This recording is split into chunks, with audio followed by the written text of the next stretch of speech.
Come next year, the General Services Administration will likely have a new administrator.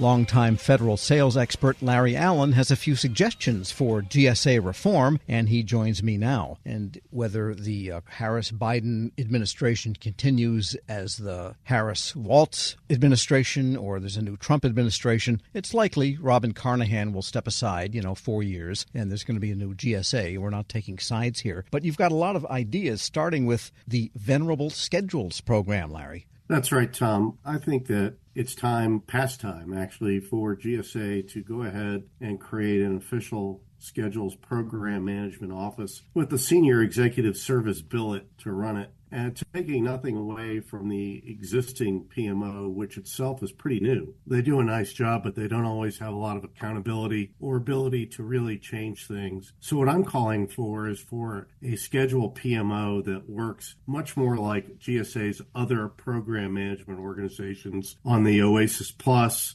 Alliant 2, Alliant 3 family of contracts.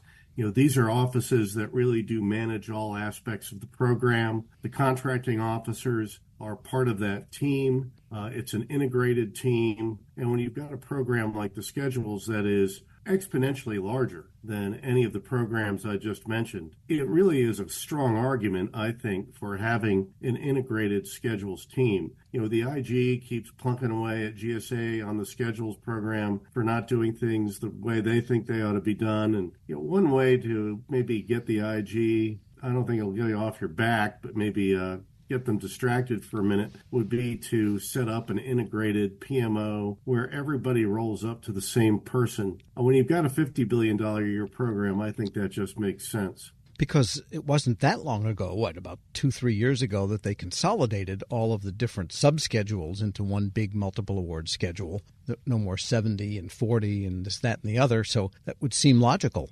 Well, right. I think, in fact, you could argue that it's a natural progression of the schedule's consolidation process. As you pointed out, it's now one big schedule with all kinds of different subparts to it. Why not have one person overseeing all of it who has the authority to not just manage the program, but to provide oversight and training for the acquisition workforce? All right. So you're available for the job?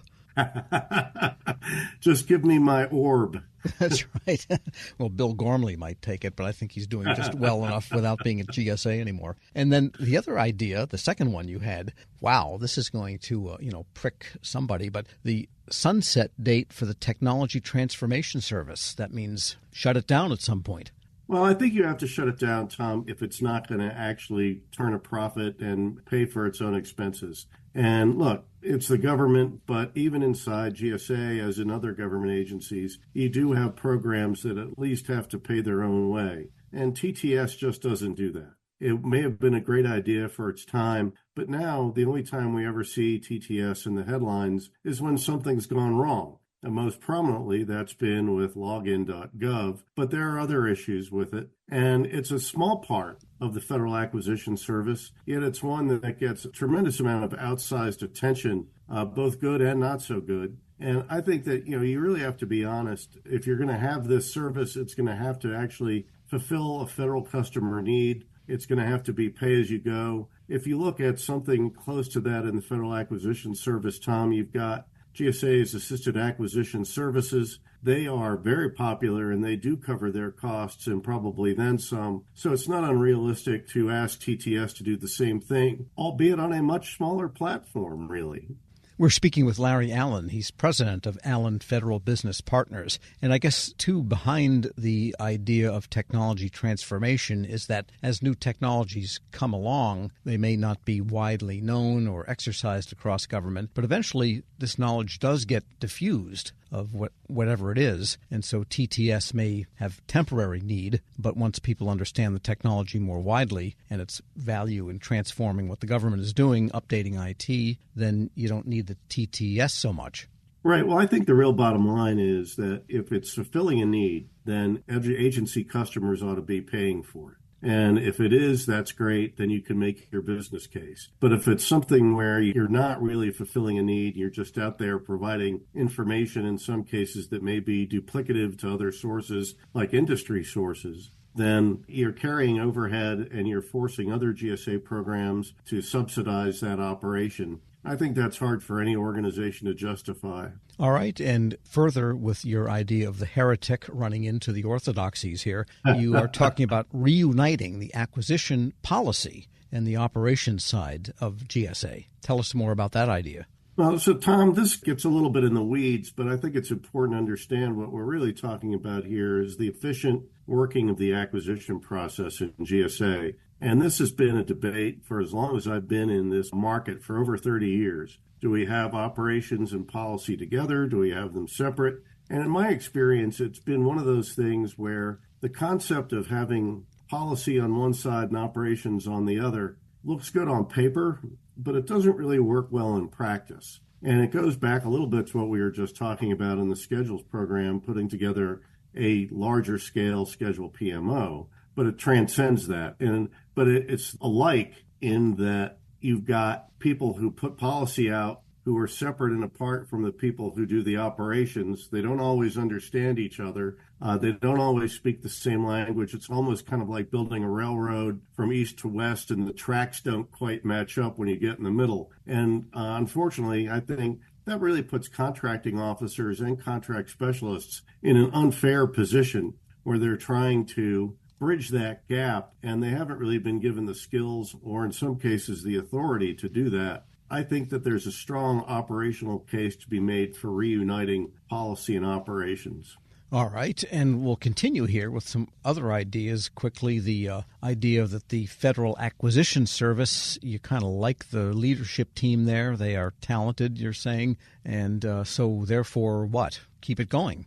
Well, I think keep it going, but I think you also have to have a political appointee class inside GSA that trusts and understands the careerists. GSA FAS does have some exceptional careerists. They're very good at what they do. But over the last 3 or 4 years in particular, I think there's been more of a disconnect than there usually has been between the political appointees and the careerists. And it's been a gap that's been very difficult to bridge. I think, you and I probably talked about this when the Biden administration first came in, saying, well, give it time. Well, now we've given it time, and it doesn't always work so well. And also, to be fair to the Biden administration, it's not just that issue. GSA's Federal Acquisition Service Commissioner became an appointee originally under the Trump administration about 7 or 8 years ago now.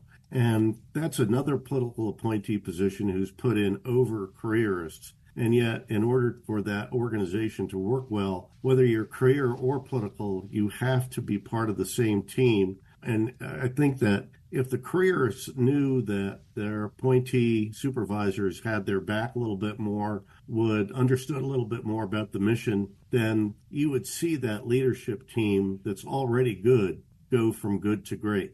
And hopefully that career person won't be in Schedule F. Right.